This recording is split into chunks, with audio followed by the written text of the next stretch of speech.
기도하겠습니다. 좋으신 하나님 감사합니다. 오늘 오후 시간도 하나님의 말씀 잘 듣게 하여 주옵소서. 예수님 이름으로 기도합니다. 아멘.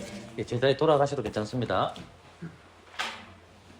오전에 제가 했던 설교는 터키라는 나라가 사각형이 쪽인데 이쪽으로 가면 유럽으로 가는 거죠.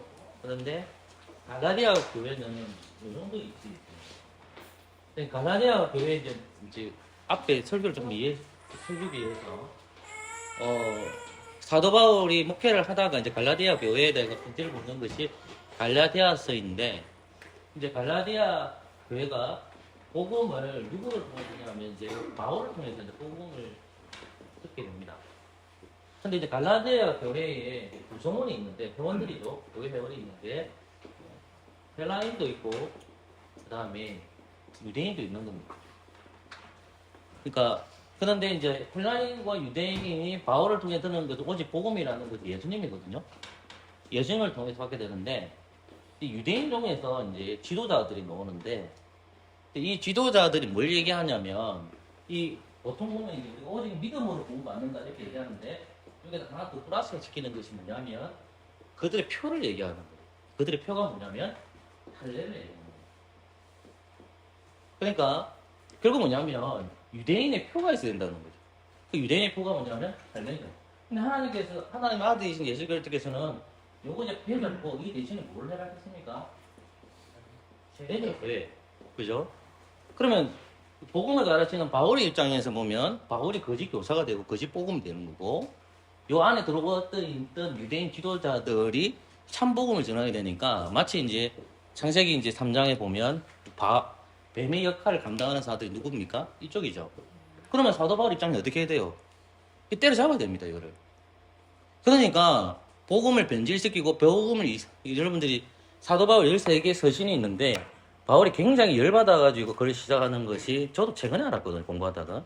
갈라디아였습니다. 갈라디아 1장부터 분노해가지고 그래요. 나의 복음을 이상하게 여기노라고 하면서 이제 글을 시작해요. 그러니까 교훈이 바울이 이 복음이 바른직하다는 것을 가르쳐주고, 이 유대인 지도자들이 오직 믿음이라는 것을 받아들이지 않고 있기 때문에 이거 받아들이서는 안 된다는 거예요. 오직 그럼 우리가 교회 안에서 보면 그리스도의 복음을 우리가 어떻게 받아들이고 영접하고 있는가 중요하죠. 그러면 우리 같은 경우는 할례 같은 게 인정하지 않을 거 아닙니까? 그럼 문제가 뭐냐면 율법입니다. 율법은 필요합니까? 율법은 필요하지 않습니까? 교권은 필요합니까? 교권은 필요하지 않습니까? 부모의 권위는 필요합니까? 부모의 권위는 필요 없습니까? 다 필요하죠. 그러니까 권위주의와 권위는 차이가 있습니다. 무슨 말이냐면 권위주의가 되면 안 되는 거지, 권위는 필요한 겁니다. 국가의 권위는 필요합니까? 필요하지 않습니까? 필요하죠. 근데 국가주의가 되면 위험한 거예요. 그러니까 무슨 말이냐면 교권은 교회의 권력이거든요. 목사가 교권이 있는 거잖아요. 그죠? 그러면 교권이 있는데 교권주의로 가면 안 돼요. 이해되시겠죠? 그러면 그 권위를 누가 주는 겁니까? 하나님 주시죠. 부모가 왜 권위가 있습니까? 그렇죠? 언제나 왜 부모가 권위가 있어요? 아까 답을 얘기해 줬잖아요. 못 들었어요?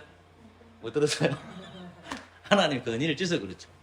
목사가 왜 권위가 있죠? 하나님 주셨기 때문에 그런 겁니다. 이해되시겠죠? 그런데 주의로 가면 안 된다는 거예요. 이즘이 영을 치면. 그러니까 교권이라는데 교권주의가 안 되고, 율법은 필요합니까? 필요하지 않습니까? 필요하죠. 율법주의로 하면 안 되는 거죠. 그러면 갈라디아 교회가 뭐냐면 율법주의로 가는 거예요. 뭐냐면 그 율법주의가 뭐냐면 할례를 받아야 돼요. 그러면 우리 교회에 들어올 때에 전통은 없어질 수 있습니다. 그죠? 전통은 사라질 수 있잖아요. 근데 말씀은 사라지면 안 됩니까? 안 되죠, 그거는요. 그러니까 말씀은 계속해서 지켜야 되는 거지만은 우리가 잘못된 전통으로 가면 잘못된 율법주의로 빠질 수도 있어요. 그 개념 안에서 우리 교회가 문턱을 낮춘다는 말이 복음을 낮춘다는 말 하면 안 돼요. 무슨 말인지 이해되겠습니까? 뭐고, 여러분들이 창세기 나타난 그리스도라는 책을 제가 여러분들 줬지만, 이제 그거를 읽고 이제 시험에 드시는 분 우리 성도들 대부분 없어요. 근데 그 책을 이제 여기 배치를 해놨는데, 그 목사님 한 분하고 이제 수산교회 집사님이 가져가 버렸어요. 자기 표 읽어보겠다 해가지고. 목사님도 전화 오시고 나한테 전화 오시더라고. 근데 이제 왜냐하면 이제 구원이 크냐, 자꾸 빵냥 하는데, 구원이 크냐, 이제 언약이 크냐, 언약이 크냐, 구원이 크냐, 언약이 크냐, 이 말이거든요. 그러니까 창세기를 보면 제가 구원이 언약보다도 작다라고 설명하거든요. 그러면 우리 교회 성도들 중에서 이 말을 이해하고 있어야 되는데, 내가 생각하기로는 이해 못 하시는 분들 많을 거예요. 무슨 말이냐면, 구원이 커요, 언약이 커요? 구원과 언약이 같아요. 이게 억수로 중요한 겁니다. 왜냐면 설교할 때 그렇게 설교하시는 억수로 많기 때문에 그래요. 저도 그런 실수를 많이 했고요. 그러니까 구원만이 나오고 이렇게 됩니까? 도표가 이렇게 됩니까? 아니면 구원대가 이렇게 됩니까? 아니면 구원하고 이렇게 됩니까? 뭐가 맞아요? 이게 커요? 아니면 언약이 커요? 둘이 같아요? 헷갈리죠? 몇 편인 것 같아? 두 번째. 두 번째입니까? 세 번째입니까? 우리 예술이 뭐야? 눈이 간지러서 그런 거야? 알았어. 참 못하겠죠? 대부분 목사님들이 요렇게 보거든요. 대부분 목사님들이. 자, 왜냐면, 보세요. 만약에 구원과 언약을 같은 보면, 언약이 뭐죠? 구약시대의 언약 백성이 누굽니까? 그럼 구원과 같으면 이스라엘 답부터 뭐 받아야 돼요? 구원 받잖아요. 얘 말이 이해됐습니까? 요게는 그러면 보세요. 왜냐하면 어떤 도표가 되기 전이냐면 이 구원이죠. 이 바깥은 뭘까요? 이 언약입니다. 저 그러면 그 머릿속에다 도표를 자꾸만 만들어내야 되거든요. 자꾸만 까먹으면 중요하지만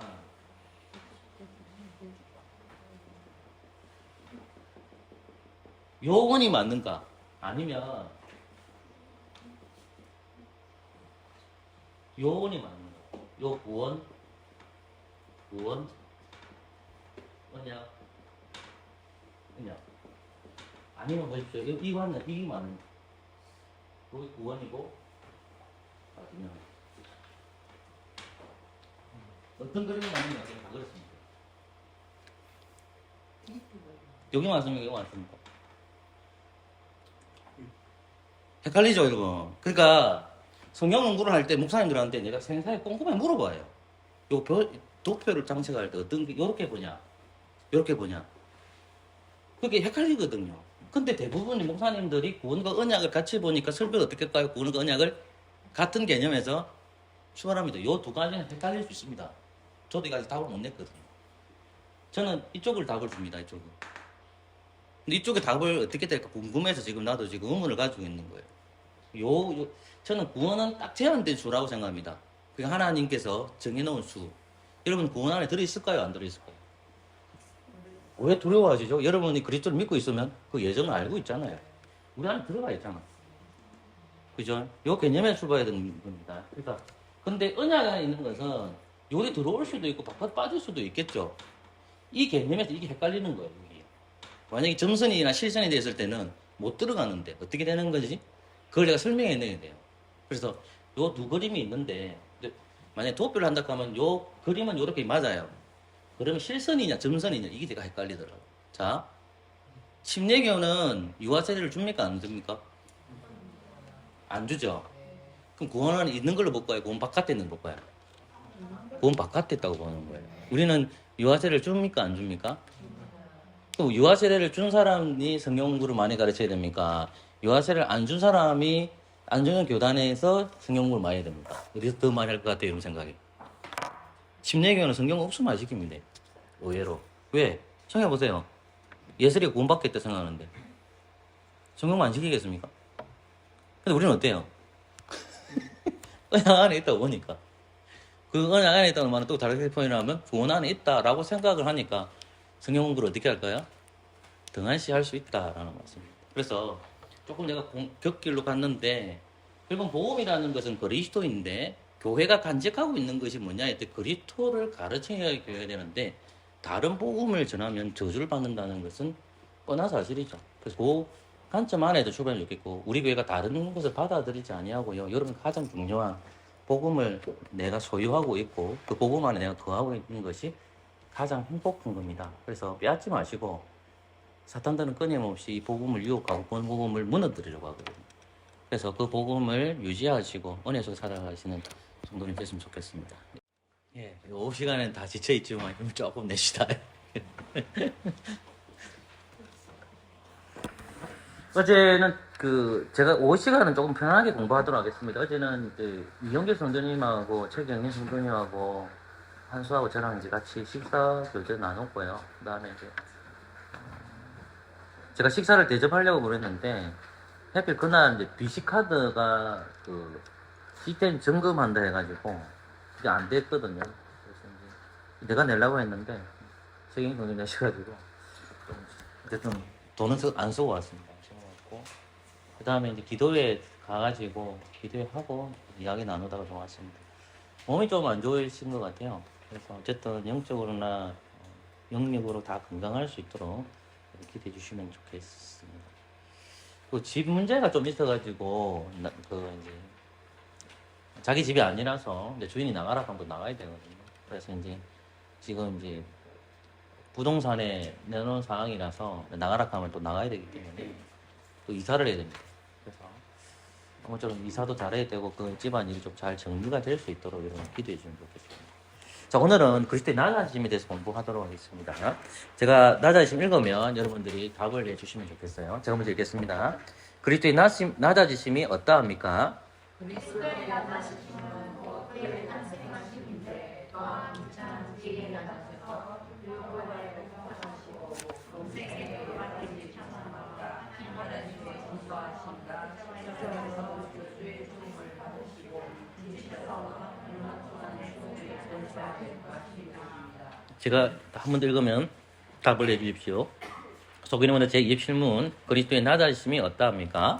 그리스도의 낮아지심은 곧 그의 탄생하심인데 또한 귀찮은 지혜에 낮아서 율법에 복종하시고 공생에 받으실 찬양과 하나님의 전도하신다. 십자가에서 교수의 주님을 받으시고 지시서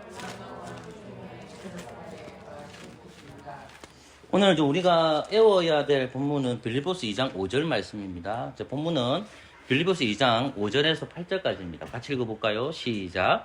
너희 안에 이 마음을 품으라 곧 예수의 마음이니 그는 근본 하나님의 본체시나 하나님과 동등됨을 취할 것으로 여기지 아니하시고 오히려 자기를 비워 종의 형체를 가져 사람들과 같이 되었고 사람의 모양으로 나타나셨음에 자기를 낮추시고 죽기까지 복종하셨으니 그 십자가에 죽으심이라. 아멘. 빌립보스 2장 5절부터 8절, 이 빌립보스 2장 9절 이하를 보면 그리스도의 높아지심에서 나오고 있는데 빌립보스 2장 5절부터 8절까지는 그리스도의 낮아지심의 가장 핵심 구절이고요.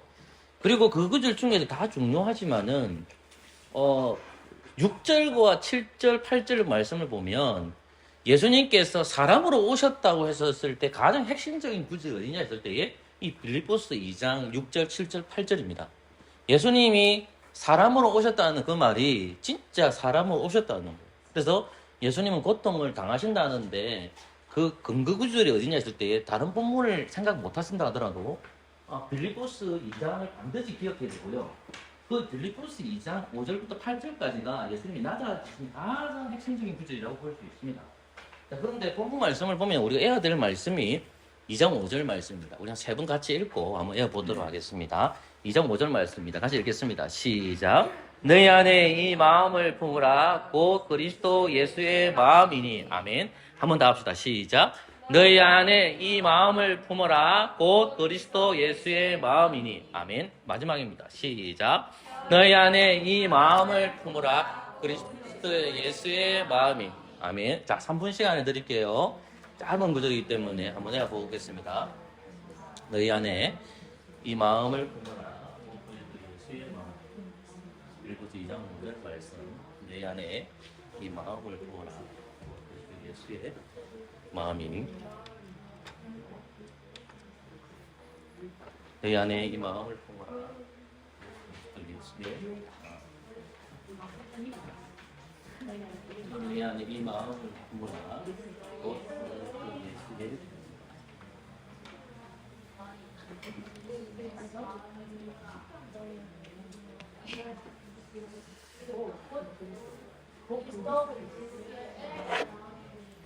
자, 한번 외워보도록 하겠습니다. 우리 은주 한번 해볼까요? 빌리버스 몇 장이죠?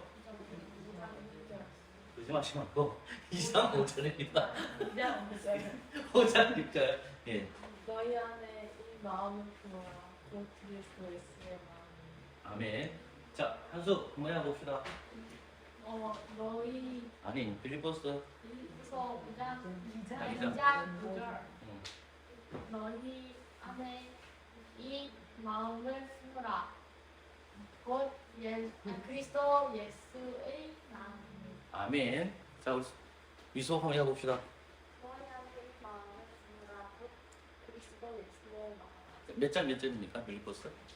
2장 5절. 아멘. 우리 지 한번 해볼까요?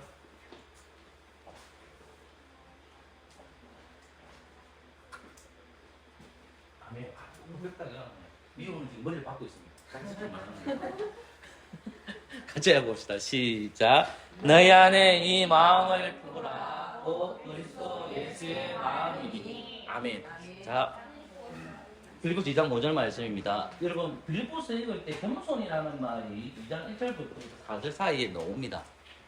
자, 제가 왜 이걸 얘기하냐면, 이 겸손이라는 말이 예수님의 낮아지심과 관련되어 있기 때문에 그렇습니다. 자, 조금 전에 외웠던 말씀이 너희 안에 이 마음을 품으라 곧 그리스도 예수의 마음이니 되어 있잖아요. 자, 빌립보 교회의 사도 바울이 겸손을 가르쳐 주는데 그 겸손의 대표자이신 예수님께서 이렇게 낮아졌다는 걸 가르칩니다. 이 낮아졌다는 게 무슨냐면 예수님께서 하늘에서 계시다가 어디까지 내려간다는 말입니까? 엄부까지 내려간다는 말입니다. 이것을 가르쳐 뭐라고 할까요? 겸손이라고 얘기하는 겁니다. 이해됐죠? 겸손이 뭐냐? 그러니까 예수님의 마음이다. 조금 전에 외웠더만은 그리스도 예수의 마음이 돼 있잖아요. 그 겸손을 가리키는데 우리가 겸손하다는 세상 사람들이 말하는 겸손이라는 개념과 우리가 그리스도의 낮아지심을 이해했다면 그리스도께서 말씀하시는 겸손이라는 건 무슨 말이냐면 낮아지는 것을 가리킵니다. 내가 높은 지위에 있고 내가 사회적으로 덕망에 있다 하더라도 그리스도 앞에서는 다 뭡니까? 낮아지는 거죠. 그럼 이 낮아지는 것을 잘 이해하는 사람들이 뭐가 될까요? 직분자가 됩니다. 이해됐습니까? 목사와 장로와 집사가 이 낮아지심을 이해하고 있기 때문에 교회 안에서 뭐 하는 거죠? 섬기다가 하나님 부르시면 가는 거예요. 이해되시겠어요? 그러니까 그리스도의 낮아지심은 그리스도께서 죽을 때까지 뭐 하십니까? 낮아지시는 거잖아요. 그러니까 낮아지면 뭐냐면 섬기다가 주님께서 죽는다는 말입니다. 그래서 오늘은 이 낮아지심을 이해하면 어떤 자가 될 수 있죠? 겸손한 자가 될 수 있습니다. 근데 낮아지심을 이해 못하면 뭘까요? 이 반대 개념이 교만한 자가 되겠죠. 이걸 잘 이해해서 조금은 그리스도가 닮는 겸손한 자가 되면 좋겠다라는 생각이 듭니다. 지난번에 우리가 배웠던 것이 예수님이 세 가지 직분을 가졌습니다. 첫 번째 직분이 뭐였습니까? 언주? 예? 선지자죠. 선지자였습니다. 자, 언정의 두 번째 예수님께서 말한 직분이 뭐죠? 예? 제사장. 우리 바울 선생님 세 번째는 뭡니까? 왕이죠. 요거를 배웠습니다. 그러니까 예수님 왕으로서 오셨고 예수님이 선지자로 오셨고 예수님이 제사장으로 오셨다는 것을 이제 우리가 배웠는데 예수님의 낮아지심도 이 세 가지 사역을 할까요? 안 할까요? 하는 겁니다. 낮아짐을 통해서 선지자통을 하고 낮아짐에서 제사장을 하고 낮아짐에서 뭐 하는 거죠? 왕으로서 사역을 하는 겁니다. 꼭 이해하시고 보셔야 되는 겁니다. 이해되셨죠? 자, 그러면 예수님께 낮아지심이 뭔지 이제 공부 시작해 보도록 하겠습니다. 해보겠습니다. 물 한 컵만 좀 부탁드릴게요. 자, 그리스도께서 낮고 비천하게 오셨습니다. 되어 있는데 그 1번을 같이 읽어볼까요? 시작. 그리스도께서 낮아지셨다는 것은 그분이 우리가 받아야 할 모든 저주로 홀로 대신해서 짐을 지셨다는 것을 의미합니다. 보세요. 예수님은 어디 계셨습니까? 원래? 하늘에 계셨죠. 그러면 예수님은 하늘에 계셨는데 아버지 하나님과 함께 계셨고 그 예수님께서 어디로 내려오시는 거죠? 이 땅에 예수님께서 내려오시는 거죠. 그래서 이 땅에 내려오시는 것을 가르쳐 뭐라고 얘기한다? 낮아지시는 거죠. 그죠? 자, 그러면 예수님이 낮아지셨다는 말은 조금 우리가 교재에 배웠듯이 낮아지심을 가지고 예수님이 받는 게 뭐예요? 축복을 받습니까? 복을 받습니까? 뭐 받죠? 십자가 죽음이 그가 할때 부자가 뭡니까? 저주죠. 저주의 마지막 단문이 어디입니까? 죽음입니다. 자, 그럼 예수님이 공생이 몇 년 동안 사셨습니까? 3년이죠. 공생 3년이죠. 인생은 33년 인생을 사셨죠. 그러면 예수님이 하늘에서 내려오셔가지고 한 살부터 몇 살까지입니까? 33세까지죠. 그럼 한 살부터 33살까지는 높아지심이에요? 낮아지심이에요? 낮아지심입니다. 이거 이해됐습니까? 이거 잘 이해하셔야 돼요. 그럼 낮아지심이라는 것은 두 단어로 얘기하면 뭐죠? 저주죠. 그럼 맨 마지막 저주 받는 게 뭐예요? 삶의 때에 골고아 언덕 위에서 십자가에 매달리는 거죠. 이 저주죠. 왜 예수님이 저주받으러 오셨습니까? 우리 죄 때문이죠. 자, 그럼 우리 죄 때문이지만 그 아담이 대표였기 때문에 그 대표가 잘못을 죄를 범함을 통해서 온 인류가 어떤 상태로 됐죠? 비참한 상태. 하나님 앞에 다가갈 수 없으니까 이 저주를 받아야만 하나님과 우리 관계가 회복되니까 그렇게 그 상태가 되는 겁니다. 이해하셨습니까? 제 말이? 그래서 예수님이 낮아지면 그 공생의 3년을 보시면 안 되고 예수님께서 33년 동안 사신 것 자체가 다 뭡니다? 낮아졌습니다. 이해했습니까? 이해했지요? 자, 한수야. 예수님이 낮아지심이라는 것을 보면 일하고 왔나? 네가 가지 마라. 너무 아까워. 너무 아까워. 자, 33년 동안일 때에 한 살부터 33살까지 낮아지심인데 저주받으러 오셨다. 그 저주는 우리의 죄값을 지불하는 것도 연결되어 있는 겁니다. 이해했습니까? 자, 그 부분을 이제 보도록 하겠습니다. 1번이 뭐로 나오죠? 예수님의 뭐가 나옵니까? 자, 그러면 첫 번째 낮아지심이라는 것은 예수님의 먼저 탄생으로 시작되는 거예요. 첫 번째보다 예수님의 탄생으로 시작된다는 말입니다. 이해됐습니까? 자, 글을 한번 읽어봅시다. 시작. 그리스도께서는 죄와 사망의 권세 아래 있는 우리들을 위해 하나님의 심판 아래 있는 우리들을 구원하시기 위해 친히 우리와 같이 낮고 천한 몸을 입으셨습니다. 그분은 이를 위해 하늘 보좌에서 원래 하나님 아버지와 함께 누리고 계셨던 모든 영광과 근세와 지위를 다 내려놓으시고 성령으로 마리아라는 동정녀 몸에서 탄생하셨습니다. 그분이 탄생한 것은 마국간이 아니었으며 태어난 그분은 부위에 이어졌습니다. 자, 예수님이 탄생한 곳이 마국간에서 태어났다는 것을 다 알고 있죠. 맞죠? 그러면 예수님께서 오셨다는 것은 예수님이 무엇을 입으셨다는 겁니까? 성육신, 사람의 몸이 되셨다는 거죠. 예수님이 몸이 되셨다? 사람의 몸이 되셨다는 거예요. 반은 사람이고 반은 신이 아니고 전 인격이 다 뭐다? 예수님은 사람이 되셨다는 거죠. 이해했습니까? 자, 2장 6절, 빌립보서 2장 6절 교재 앞으로 가보십시오. 빌립보서 2장 6절 같이 읽어보십시오. 2장 6절 7절을 같이 읽읍시다. 시작. 그는 근본 하나님의 본체시나 하나님과 동등됨을 취할 것을 여기지 아니하시고 오히려 자기를 비어 종의 형체를 가져 사람과 같이 타라고 했습니까? 하나님과 동등됨. 이 하나님은 누굴 가리키는 겁니까? 성부죠. 성부 하나님과 동등권이 동등하시다는 말입니다. 그러니까 그 동등하신 그 하나님이 신 그 예수 그리스도께서 우리의 죄값을 지불하시기 위해서 실제로 사람이 됐다는 말입니까? 사람이 안 됐다는 말입니까? 실제로 사람은 오셨다는 거죠. 그러면 예수님이 사람이 33살 된 나이로 오신 것이 아니라 우리 인간들처럼 동일하게 어디 되죠? 동정녀인 마리아의 몸에서 10개월 동안에 잉태를 하고 엄마의 자궁에서 누가 나오는 겁니까? 예수 그리스도께서 태어나셨다는 겁니다. 그러면 인간이 당하는 모든 것을 다 예수님 당하십니까? 안 당하십니까? 당하시는 거죠. 그리고 예수님은 왕이십니까? 왕이 아니신가요? 왕이죠. 예수님 왕이십니다. 근데 예수님 어디서 태어났죠? 가장 비천한 장소인 짐승들이 태어나는 마국간 구유에서 주님께서 오셨다. 어디서 태어나셨다? 구유. 주님이 어디에 있었다는 거죠? 여러분들이 우리 아이들이 태어났을 때 여러분들이 말구에다가 어물 먹는데 밥 먹는데 여기다가 애를 넣겠습니까? 얼마나 귀한 아들인데요. 근데 이분 우리의 신부는 왕은 아니었잖아요. 예수님은 뭐예요? 온 우주의 왕인데 어떻게 됐죠? 가장 비천한 모습을 보이죠. 구육이 누구 있는 거죠? 비천하게 오셨다는 거예요. 예수님이 왜 비천해져야 되는 거죠? 우리 죄값. 우리 뒷가를 위해서 오실 때부터 예수님 뭐죠? 이런 것도 가지고 있다는 말. 여기까지 이해했습니까? 첫 번째, 예수님이 뭐죠? 나타나시는 것은 탄생. 됐죠? 자, 그럼 생애 봅시다. 이건 은주가 한번 읽어볼까요? 그리스도 생애.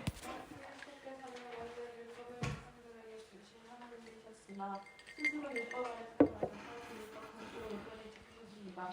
그래서 율법에 계시고 율법을 창조하였으니 그는 이 율법 아래 당신을 굳게 지키셨습니다. 또한 그분은 악한 사단의 시험도 받으셨습니다. 그리고 그분은 악인들의 온갖 음모와 비난과 조소를 받으셨습니다. 또한 그분은 우리와 같이 육신의 열악함을 겪으셨습니다. 피곤한 배고픔, 목마른 육신의 고통 등이 그것입니다.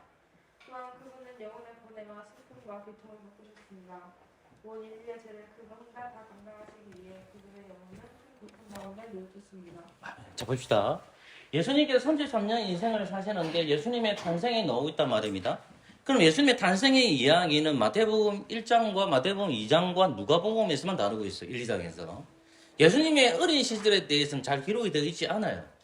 대부분 뭐냐면 예수님의 공생의 30살에서 33살까지 공적인 생애, 그 생애를 기록하는 것이 사복음서가 대부분이에요. 자, 그러면 예수님이 33년 인생을 살 때 30살부터 33살까지 보셨을 때 예수님이 당하시는 게 뭐? 전부 다 고난당하는 거죠. 그죠? 예수님이 고난당하는 것을 기록하고 있는 거죠. 그러면 예수님은 사탄의 시험 받기도 하고, 그리고 고난을 받기도 하죠. 그리고 육신의 연약함을 생각하죠. 예수님이 육신의 연약함이란 뭡니까? 배가 고프면 밥을 먹어야 돼요. 화장실도 갔을까 안 갔을까요? 예수님은 절대로 화장실 안 갔을 거예요. 아닙니다. 예수님 화장실 갑니다. 그러니까 무슨 말이냐면 인간이 가지고 있는 모든 고난과 고통을 예수님은 가지고 있다 없다? 당연히 가지고 있는 거죠. 그죠? 그러니까 예수님은 삶을 살아가면서 33년 동안 인간이 가지고 있는 그러한 것들을 다 경험합니다. 이해되시겠죠? 그러니까 첫 번째 그리스도의 생애라는 것은 예수님이 1살부터 33살까지 고난과 고통에 있었다는 것을 가르쳐 줍니다. 여기까지 이해됐습니까? 자, 그 다음 극이 낮아짐을 가르치는 겁니다. 자, 세 번째 볼까요? 그리스도의 고난과 죽으심. 우리 은글 선생님 좀 크게 좀 읽어주십시오. 그리스도께서는 우리 적극되지 않으시고 결국 이스라엘의 제사장들과 서기관들과 장로들에게 잡혀서 정말 고통을 다 겪으셨습니다. 그리고 또한 이방 로마의 지리자 빌라도에 넘겨졌습니다. 그들은 원자의 예수 그리스도를 신문하고 때리고 침뱉고 직접하였습니다. 그렇게 붙잡히시기 위해 그리스도께서는 12제자 중 하나인 가룟유다에게 배신당하셨습니다. 그리고 예수님의 모든 제자들은 예수님을 다 버리고 도망하였습니다. 그리고 그리스도께서는 빌라도의 재판석상에서 사형 선고를 받으셨습니다. 이때 이스라엘 백성들과 그들의 지도자들은 예수님을 십자가에 매달 것을 큰 소리로 외쳤습니다. 마침내 그리스도께서는 십자가에 달려 돌아가셨습니다. 그분은 이를 위해 십자가를 짊어지고 가셨고 그분의 손과 발은 깎았고 그분의 머리는 창에 찔렸으며 그분의 머리는 가시 면류관으로 인해 찢어졌습니다. 그리고 우리의 범죄를 대신하여 물과 피를 다 쏟으시고 돌아가셨습니다. 그러나 무엇보다도 견디기 힘드셨던 것은 그리스도께서 우리를 대신하여 그다음 고난과 죽으심을 경험하실 때 하늘에 계신 하나님 아버지께로부터 버림을 받았다는 점입니다. 하늘에 계신 하나님 아버지께서는 범죄한 우리에게 들려갈 모든 저주와 심판을 그리스도께 대신 내리셨고 그 순간 예수 그리스도를 버리셨습니다. 자, 그리스도의 고난과 죽으심인데 예수님이 오신 자체가 고난이시면 건데 결국 예수님이 1살부터 33살까지 가는 것은 십자가를 향해서 가는 건데 십자가라는 것은 뭡니까? 죽으심이죠. 예수님은 이 땅에 오신 것이 영광받는 게 아니에요. 자, 예수님 이 땅에 오신 영광받는 게 아닙니다. 예수님 받는 건 뭐죠? 고난과 죽으심이라는. 왜 고난과 죽음을 당해야 되죠? 우리 죄값이라고. 그러니까 예수님이 오신 그 다 한 나누를 얘기해봐. 저주예요, 저주. 예수님이 오신 것이 우리의 복이기도 하지만은 우리를 대신해서 뭘 받아야 돼요? 저주를 받아야 돼요. 자, 그러면 예수님이 1살 때부터 33살까지, 특별히 공생애가 3살부터 33살까지 했었을 때에 예수님은 계속 어디를 향하고 있는 거죠? 고난받는 현장 속에 있는데 그 현장 속에 끌고 향하는 것은 십자가를 향해 있다는 겁니다. 그러면 십자가를 향하고 계속 가고 있는데 그리로 갈 때에 예수님을 향해서 손가락질 하는 놈들이 있죠. 그 손가락질 하는 사람은 누구죠? 로마이죠. 그 다음 누구예요? 유대인들이요. 자, 이 로마는 손가락질 할 수 있잖아요. 근데 유대인들 어때요? 하나님께서 언약 백성이었고 아브라함 후손들이잖아요. 이 아브라함 후손들이 참된 메시아가 왔는데 그 메시아를 향해서 돌을 던지고 침을 뱉던 자들이 누구냐면 이 유대인들도 포함되어 있다는 거죠. 이해되겠습니까? 그런데 예수님 또 버리면 누구한테 됩니까? 자신들이 가르쳤던 12사도들이죠. 또는 예수님의 제자들. 그죠? 그 제자들 어떻게 가룟 유다 같은 경우에는 예수님을 팔아버렸지만 이 12사도들은 예수님 십자가에 못 박혀 돌아가셨을 때 베드로는 3번이나 부인했잖아요. 그리고 자신들이 죽을까 싶어서 다 도망가 버렸죠. 그러니까 결국 뭡니까? 예수님에게 제자 양육을 받고 사도로 훈련받은 그들조차도 무엇이 다가오니까 도망갔습니까? 죽음이죠. 그들에게 사망이 딱 다가오니까 어떻게 되면 다 도망가 버리죠. 그러면 예수님 혼자 홀로 어디 가야 돼요? 십자가의 길을 걸어가셔야 되는 거죠. 홀로 외로이 주님께서 걸어가고 있습니다. 여기까지 왔는데 마지막에서 읽었을 때 은것을 읽었는데 누구로부터 버림을 당합니까? 십자가 도상에서 아버지로부터 버림을 당합니다. 왜 아버지는 예수 그리스도를 버릴까요? 버리시는 하나님의 우리 예, 또 정신 차리고 하나님이 왜 예수 그리스도를 버리냐면 예수 그리스도께서 우리의 죄값을 지불 온다는 것은 뭐에 대한 징계입니까? 죄에 대한 징계죠. 그 죄에 대한 징계를 하나님 어떻게 하시는 겁니까? 버리시는 거고 다르게 표현하면 그 죄에 대한 공의를 하나님께서 어떻게 한 거예요? 예수 그리스도 십자가에 못 박혀 죽으심으로써 하나님의 공의가 드러나는 거죠. 근데 예수님 편에서는 어떻게 보는 거예요? 나를 이제 버리는 거죠. 왜냐하면 예수님 뭐 받으러 온 거예요? 저주 받으러 왔잖아요. 그 저주를 누가 실현시켜야 되거든. 그러니까 하나님의 섭리 가운데 하나님 아버지께서는 성자의 뜻을 따라서 가는 거란 말입니다. 이해되시겠죠? 그러니까 맨 마지막에 결국은 하나님으로부터 버림을 당해야 될 사람들은 우리잖아요. 우리가 저주받아야 되고 우리가 지금 죽어야 할 대상인데 예수 그리스도께서 이 교회를 사랑하시고 우리를 사랑하셔서 창세전에 하나님 아버지께서 계획하셨는데 그 하나님의 뜻에 순종해서 성자이신 예수 그리스도께서 우리를 대신하여 쪼그러 가는 거죠. 그래서 하나님으로부터 뭐를 당하는 겁니까? 버림을 당하시는 건다는 말입니다. 누구로부터 버림 당했다? 아버지로부터. 이해되시겠습니까? 자, 그 다음 마지막. 자, 우리 영재 선생 읽어주십시오. 우리는 나라주신 예수님의 마음을 충만합니다. 잠시만요. 4번입니다. 이 페이지에 4번 보면 그리스도의 붙이심과 음부화가. 이 페이지에 보면 4번이 나오는데 그리스도의 묻히심과 음부화가 그 부분을 읽어주시면 됩니다. 그리스도의 묻히심과 음부화가 그리스도의 나라주신 고난은 죽으심으로 대속되었습니다. 그분의 몸은 못감에 묻히셨습니다. 그것은 예수님께서 또한 죽음의 권세 아래 결박하셨음을 의미합니다. 그리스도께서는 죽음의 권세 아래 놓인 비참한 죄인이 받을 모든 죄를 다 경험하셨습니다. 또한 그리스도께서는 자신의 몸만 죽음에 들어가신 것이 아니라 죽음의 영혼이 지옥의 모든 고통을 다 받으셨습니다. 바로 성경에는 원래 장사하기에는 고생이 장사되셨으며 음부에 내려가셨으며로 되어있습니다. 예수님의 몸은 사망의 권세 아래 결박하셨고 그분의 영혼은 지옥의 모든 고통을 경험하셨습니다. 자, 그럼 결국 마지막에 음부까지 내려갔는데 이 음부이라는 것은 지옥의 고통을 주님께서 뭐 하시는 거죠? 직접 당하시는 거죠. 직접 그건 당하시는 거예요. 그러면 그 음부의 고통을 주님께서 이렇게 당하신다는 것이 굉장히 중요하죠.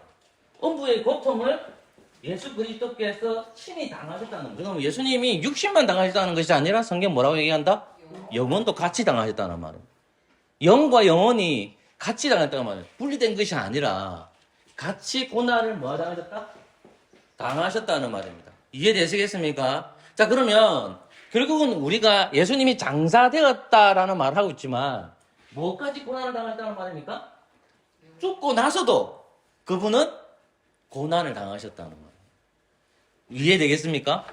요 가장 밑에 있는 지옥의 근세까지 가서도 그분은 고난을 당하셨다는 것이 우리가 배우는 그리스도의 낮아짐과 설명되는 겁니다. 자, 맨 마지막 이제 볼까요? 2번. 은거쌤 읽어주십시오. 우리는 나라주신 예수님의 마음을 충만합니다. 그리스도 2장 5절은 너희가 이 마음을 충만하고 그리스도의 마음을 말씀합니다. 이는 바로 뒤에 설명되고 있는 그리스도의 낮아지심과 직접적으로 관련된 명령입니다. 예수님을 믿는 우리들은 예수님의 낮아지심을 믿을 뿐 아니라 그분의 낮아지시기 겸손을 본받아야 합니다. 그러므로 우리는 도망하여 자신의 분노를 사랑하는 대신 겸손히 하나님 아버지의 고난과 그리스도의 은혜를 찬양해야 합니다. 그리스도께서 걸어가신 고난의 길을 우리도 자기 십자가를 지고 걸어가야 합니다. 그리스도를 위해 내가 포기하고 희생하는 고난과 겸손의 길을 걸어야 합니다. 자신이 아는 우리를 위해 영광을 내려놓고 불천하게 되신 그리스도를 본받아 우리도 성도를 사랑하여 자신의 것을 포기하고 내려놓을 줄 알아야 합니다.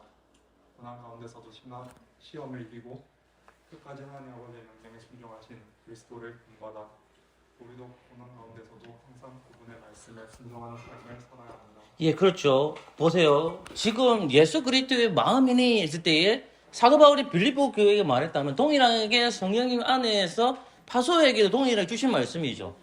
예수님께서 이루신 그 낮아지심이라는 것이 결국은 빌립보 교회에게도 말했다면 지금 우린 대한민국에 있는 경상도 지역의 조그마한 시골 교회, 파소교회도 동일하게 얘기하죠. 너희들도 이 마음을 품으라는 거죠. 그럼 이 마음을 품게 해주시는 분은 누구? 그는 예수님 사역이 아니에요.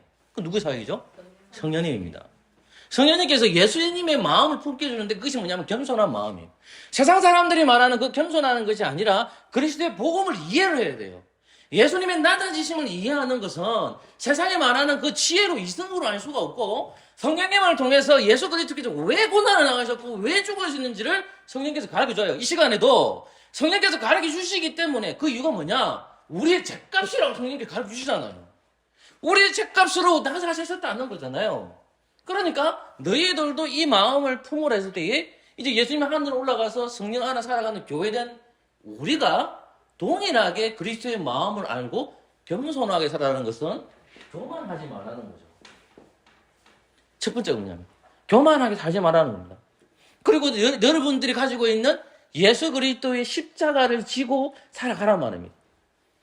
고난의 길, 그 교난의 길이 올 때마다 겸손으로서 그리스도를 바라보는 자는 그것을 이겨낼 수 있다는 것이 두 번째 이야기합니다. 그럼 세 번째 보십시오. 3번.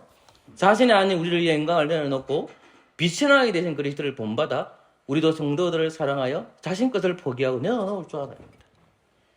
이 중요하죠.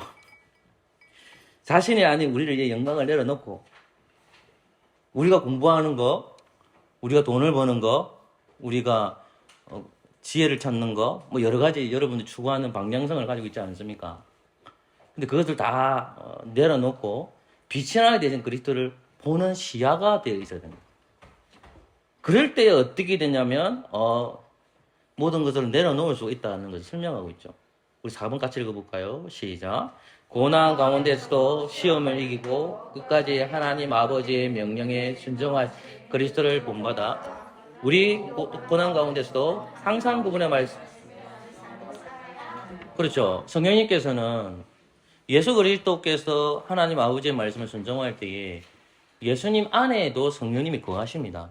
똑같이 이제 우리가 그리스도 안에서 성령님을 통하여 아버지의 뜻을 따라서 순종하며 삶을 살아야 됩니다. 그러면 똑같이 우리의 인생을 살아갈 때 고난과 역경과 힘듦이 다가온다 할지라도 우리는 두려워하지 않죠. 예수님께서 낮아지심을 통해서 반드시 사망을 이겼다는 것을 우리가 확인했잖아요. 그러므로 하나님의 말씀을 통해서 그리스도의 낮아지심을 제대로 위하여 교회에 꼭 필요한 사람으로 성장되시기를 바랍니다. 기도하겠습니다. 좋으신 하나님, 오늘 하루도 그리스도의 낮아지심을 알게 해주시면 감사하고 이 마음을 잘 알아서 겸손한 자로 살아가게 하여 주옵소서. 돌아가는 발걸음을 지켜주시고 예수님의 이름으로 기도합니다.